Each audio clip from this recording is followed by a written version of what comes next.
जय जय श्री राधे श्याम। कैसे हैं आप लोग? विश्वास है बहुत ही कुशल मंगल होंगे और उतने ही कुशल मंगल ढंग से आपका अध्ययन भी चल रहा होगा। तो आज आप लोगों को हम एक बहुत ही महत्वपूर्ण बात बताने वाले हैं जिसका नाम है भागवत याद कैसे करें। यह सबसे कठिन कार्य है, भागवत याद करना। कठिन कार्य इसलिए कह रहे हैं क्योंकि इसमें प्रसंग हैं, श्लोक हैं, दोहे हैं, दृष्टांत हैं, भजने हैं।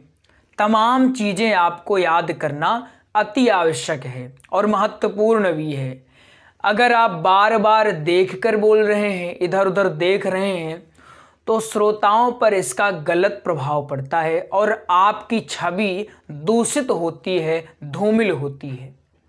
इसलिए आवश्यक क्या है? आवश्यक यह है कि आप याद कर लें। हो सकता है कुछ कुछ याद न रहे, थोड़ा थोड़ा अंश आपको देखना पड़े, लेकिन जहाँ तक है थोड़ा बहुत तो आपको याद करना ही चाहिए।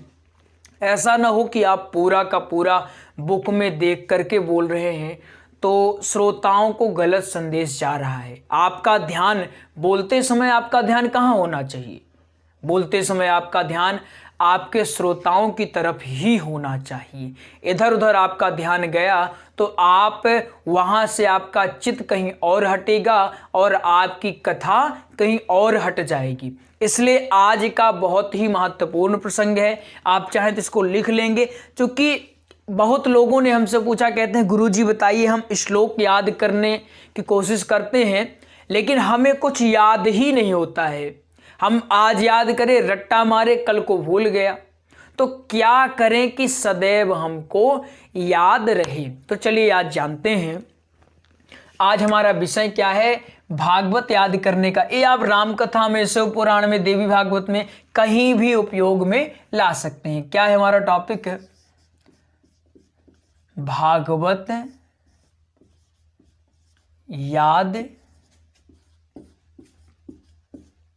कैसे करें। ये अगर आपने हमने ये जो टॉपिक हम बता रहे हैं, अगर आपने इसका पालन अच्छे से कर लिया, कुछ चरण हम बताएंगे, अगर आपने इसका पालन कर लिया, निरंतर इसका पालन कर लिया, तो विश्वास मानिए आपको कहीं और भटकने की आवश्यकता ही नहीं है। सिर्फ आप यही कर सकते हैं।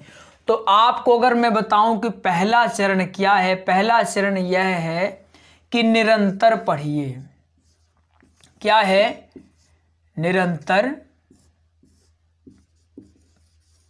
पढ़िए या अध्ययन करिए।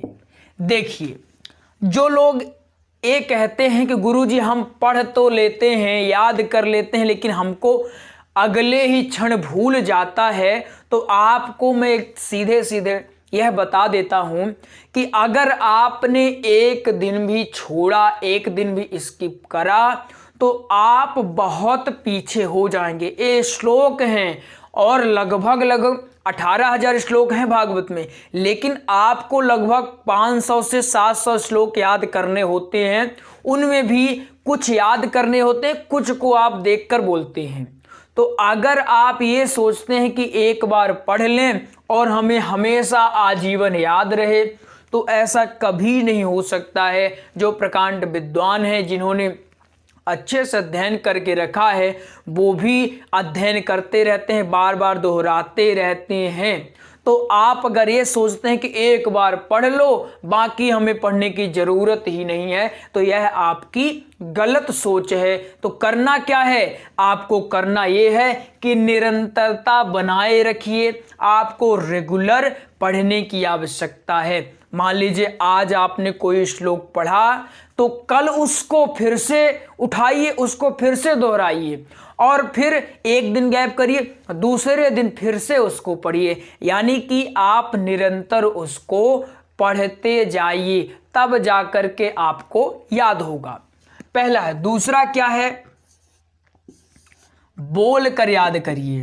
कैसा? बोल कर याद करें।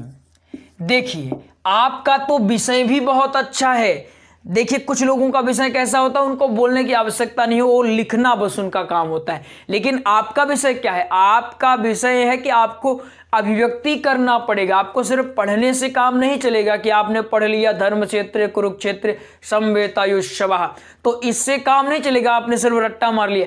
आपको अभिव्यक्ति करना भी आना चाहिए, आपको बताना भी आना चाहिए कि ऐसा ऐसा है। तो आपका विषय क्या है कि बोलकर आपको समझाना है, बोलना ही है आपको।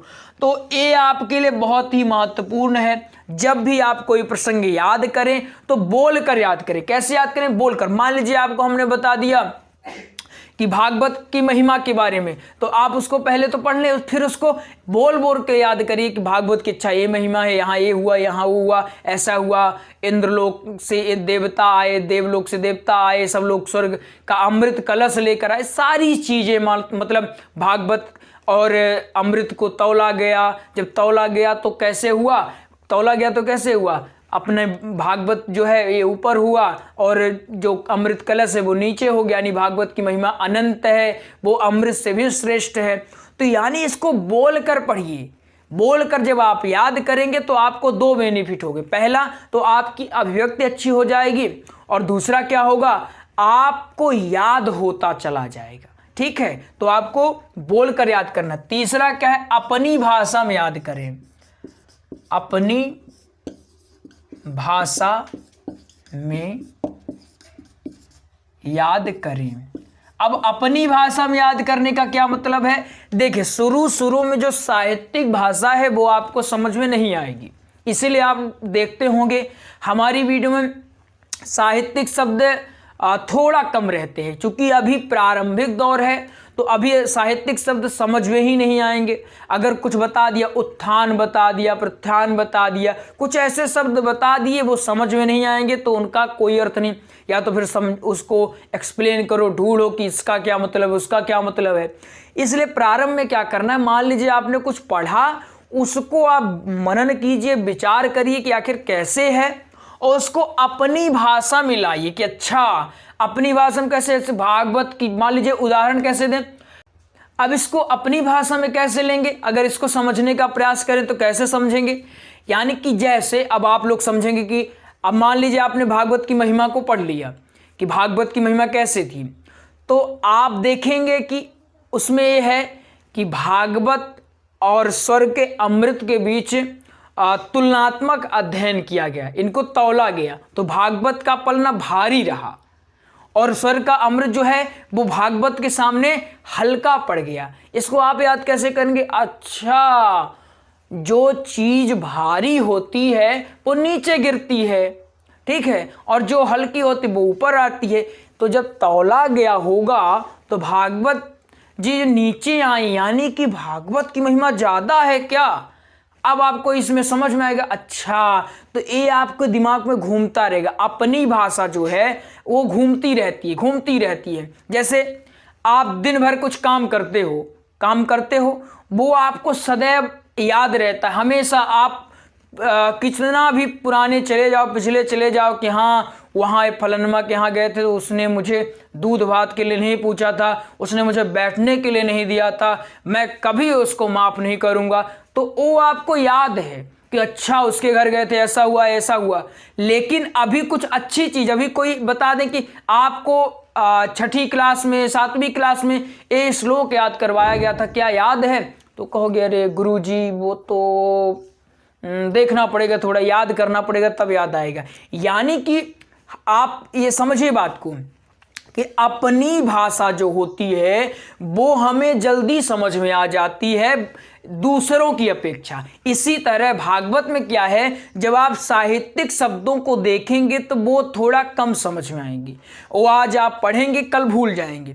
तो अच्छा क्या है कि अभी आपका प्रारंभिक दौर है, तो अभी आप क्या कर सकते हैं, अभी आप ये कर सकते हो कि अपनी भाषा में उसको पढ़ो और उसको अपनी भाषा में कर लो, जैसे आपको समझ में, जिस तरह से समझ में आए उस तरह से शब्दों को इधर उधर करो और याद कर लो। सबसे पहला काम तो क्या है, याद कर लो, और जब याद हो जाए तब जो साहित्यिक शब्द हैं उनका उपयोग करना प्रारंभ कर दो।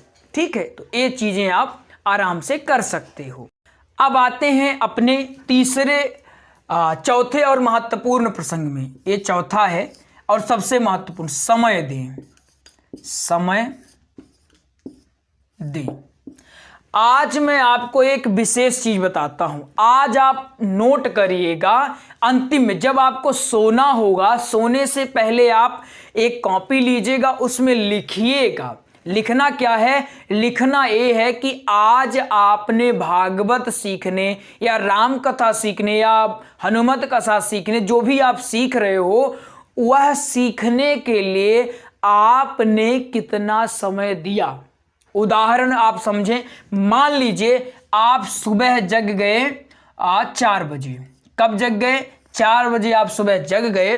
तो आप देखो 4 बजे से लेकर आपने सोया कितनी बजे? आपने सोया 10 बजे। तो 4 बजे से 10 बजे के बीच में आपने अपने भागवत सीखने को कितना समय दिया? भागवत के लिए टाइम कितना आपने दिया? आप देख लो। अगर आपने भागवत सीखने के लिए 5 घंटा, 24 घंटा होता है, 24 घंटे में अगर आपने 5 घंटा समय दिया है तो आपको बधाइयां, आप एक दिन अवश्य वक्ता बन जाओगे। लेकिन लेकिन लेकिन अगर आपने इससे कम समय दिया है तो भैया रिस्क है। क्यों? क्योंकि कुछ लोग ऐसे होते, कहते हैं हमें याद नहीं होता, वो नहीं होता, ये नहीं होता। अरे पहले समय तो दो। समय दे रहे हो क्या? समय ही नहीं देते हैं। अब आप जितना समय दोगे, जिस कार्य को जितना समय दोगे उतना ही होगा। अब आप अपना समय कहीं और लगा रहे हो तो वो चीजें हो रही होंगी। यानी समय तो खर्च हो ही रहा, चाहे आप अच्छा काम में करो चाहे बुरे काम में करो, समय तो खर्चा होगा ही। लेकिन अगर आप समय का सदुपयोग कर रहे हैं और अगर आप कम से कम 5 घंटे आज आप जोड़िएगा, जो भी लोग सीख रहे हैं, आपको एक इंपॉर्टेंट चीज बता दूं, महत्वपूर्ण चीज बता दूं कि आज आप जोड़िएगा कि आप भागवत सीखने के लिए कितना समय दे रहे हैं। अगर आप 5 घंटे से अधिक समय दे रहे हो तो आपको अग्रिम बधाइयां, अग्रिम बधाइयां, अग्रिम बधाइयां कि आप एक दिन अवश्य कुशल वक्ता बन जाओगे। लेकिन अगर आप इससे कम समय दे रहे हो तो खतरा है। इसके लिए आप कर क्या सकते हो कि समय को आप बढ़ाओ और याद करो 24 घंटे में सिर्फ 5 घंटे आपको समय देना है और 5 घंटे में आप अच्छी कथा आराम से सीख जाओगे। और 5वां हमारा क्या है? नया सीखिए, नया सीखें। देखिए एक बहुत ही अच्छा कथन है कि जो सीखते नहीं वो जीतते नहीं। अगर आपको जीतना है, आगे बढ़ना है, तो आपको कुछ न कुछ नया सीखते रहना चाहिए। आज का जो युग है डिजिटल युग है, यहाँ पर आप ऑनलाइन सारी चीज़ें बहुत ही आसानी से पता कर सकते हो, कुछ भी सीख सकते हो। गूगल में जाओ, यूट्यूब में जाओ, कहीं भी आप जाओ, आप बस जो आपको जानना हो उसको लिखो, टाइप करो, आपको सामने पूरा का पूरा चिट्ठा पत्ता आ जाता है। लेकिन समस्या क्या है कि हम याद करना नहीं चाहते, हम जानना नहीं चाहते, हम चाहते हैं कोई हमें आकर हमारे कान में फूके तो ही हम पढ़ेंगे, अपने से हम तो कुछ करेंगे ही नहीं। तो ये सबसे मिथ्या है। आप वक्ता बनने वाले हैं तो आपको नया सीखते रहना चाहिए, न केवल आपके विषय से रिलेटेड अन्य चीज़ें भी सीखते रहना चाहिए। क्योंकि कथा के दौरान आपसे किसी ने कुछ प्रश्न ही पूछ दिया तो आप फिर परेशान हो जाओगे कि ये कैसा हुआ, ये तो हमने कभी पढ़ा ही नहीं, ये तो हम जानते नहीं हैं, तो समस्या हो जाएगी। इसलिए आपको करना क्या है कि ये 5 चरणों का पालन आपको करना है। एक बार आप सभी चीज़ों को देख लें और समझ लें। पहला क्या है? निरंतर पढ़िए। अगर आप में निरंतरता है ना प्रभु, तो आप याद रखिए आप आराम से सीख जाओगे। निरंतरता जैसे क्या, गांव में आपने देखा होगा वो तंबाकू खाने का चलन चलता है। तो पहले एक दिन तंबाकू खाया, अच्छी लगी, फिर एक दिन और मिल गए बिरजू काकू, खाओगे? उन्होंने हिस्सा लो, खा लो। 2 दिन हो गए, 3 दिन हो गए, 4 दिन हो गए, 1 हफ्ते उन्होंने तंबाकू खिलाया और 1 हफ्ते के बाद आप स्वयं पहुंच जाते हो कि तंबाकू खाओगे। इसका क्या मतलब? यानी निरंतरता। लेकिन निरंतरता आपको अच्छे काम में बनाना है, गलत काम में नहीं बनाना है। ये आपको उदाहरण देने के लिए हम बता रहे हैं, निरंतरता बनाइए लेकिन अच्छे काम में बनाइए। अगर आप समय अच्छे कार्य में दोगे तो आप आगे बढ़ोगे और बुरे काम में दोगे तो आप पीछे बढ़ोगे।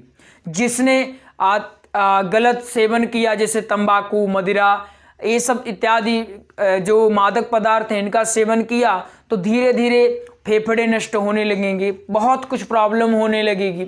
और जिसने अच्छा काम किया, कुछ नया सीखने का प्रयास किया, जैसे आप लोग कथा सीखने का प्रयास कर रहे हैं, कथा सीख रहे हैं, तो आज नहीं तो कल आपको इसका फायदा अवश्य मिलेगा। आप वक्ता बनेंगे या फिर आप अच्छे टीचर बन जाएंगे, कोई भी समस्या आपको नहीं होने वाली है। इसलिए आप निरंतरता बनाए रखिए, प्रत्येक दिन पढ़िए। अगर आप एक दिन भी गैप करेंगे तो थोड़ा समस्या आपको हो सकती है। तो पहला क्या है, निरंतर पढ़िए। दूसरा क्या है, बोल कर याद करना है। बोल कर याद करने का मतलब क्या है, आपने पढ़ा, जैसे मान लीजिए हमने पढ़ाया, आपने पढ़ा, फिर उसको आपने लिखा, उसको जो नोट्स आपको मिला है उस नोट्स को देखें और बोल कर याद करिए। बोल कर याद करते रहिए कि ऐसा हुआ, ये हुआ, ये हुआ, बोल कर आराम से याद करते रहिए। फिर क्या है, अपनी भाषा में याद करो। अपनी भाषा में आपको पता है कैसे याद करना है। फिर सबसे इंपॉर्टेंट है, इसको हाईलाइट कर लीजिए, समय देना। समय दोगे तो आराम से हो जाएगा, समय नहीं दोगे तो बिल्कुल नहीं हो जाएगा। समय आपको देना ही पड़ेगा। फिर क्या है, नया सीखते रहना है। बिल्कुल, अगर आपने जैसे मान लीजिए कुछ न कुछ सर्च करते रहिए किसी के बारे में, भगवान के अवतार के बारे में, गुणों के बारे में, लीलाओं के बारे में, जन्मों के बारे में, तमाम चीज़ें सर्च करते रहे, ऐसे क्या हुआ, सोचते रहे कि ऐसे क्या हुआ, ऐसे क्या हुआ। और जो लोगों के ये डाउट रहता है, ये आप लोग देख लें थोड़ा ये चीज़ें। कुछ लोगों को ये डाउट रहता है कि गुरुजी ऑनलाइन कर सकते हैं या नहीं कर सकते, तो उनको मैं एक ही चीज़ बताऊंगा और एक चीज़ में आप आसानी से समझ जाओगे, कोई समस्या नहीं होगी। देखिए, आप चाहे गुरुकुल चले जाओ, कहाँ गुरुकुल, आप चाहे गुरुकुल जाओ या घर में रहो, आपको कोई घोट कर नहीं पिला देगा कि बेटा ये लो भागवत, इसका हमने बनाया जूस, ये लो तुम पी लो और जाओ कथा कर लो। कहीं भी आप चले जाओ, आपको कोई घोट कर नहीं पिलाने वाला। पढ़ना आपको ही है। जो करने वाले हैं, वास्तव में सीखना चाहते हैं, लगन है, आग है, तो वो आसानी से सीख जाएंगे। और जिनको सीखना ही नहीं है तो उनको ब्रह्मा जी भी आ जाएं और कह दें बेटा सीख लो, तो भी वो कहेंगे नहीं, थोड़ा कमी है, अभी ब्रह्मा जी नहीं, अभी कोई और आए तो हम सीखेंगे। तो जिनको सीखना है, अगर आप ऑनलाइन सीख रहे हैं, आपके मन में संशय है कि मैं सीखूंगा या नहीं, तो संशय को मिटाइए, दूर कर दीजिए। बिल्कुल आप आसानी से सीख जाएंगे, बहुत ही सरलता से। बस जो चीज़ें हम बता रहे हैं उसका पालन करिए, क्लास लीजिए और सारी चीज़ें। और अपने से तो पढ़ना ही है, नोट्स इसीलिए हमने दे दिया है। जो नहीं समझ में आता उसको हम प्रसंग के माध्यम से बता देते हैं, लेकिन आपको अपने से भी पढ़ते रहना है। तो बिल्कुल पढ़ते रहिए और जो चीज़ें हमने आपको बता दी उसका पालन अवश्य करिए। तो मिलते हैं अगले प्रसंग में, तब तक के लिए जय जय श्री राधे श्याम।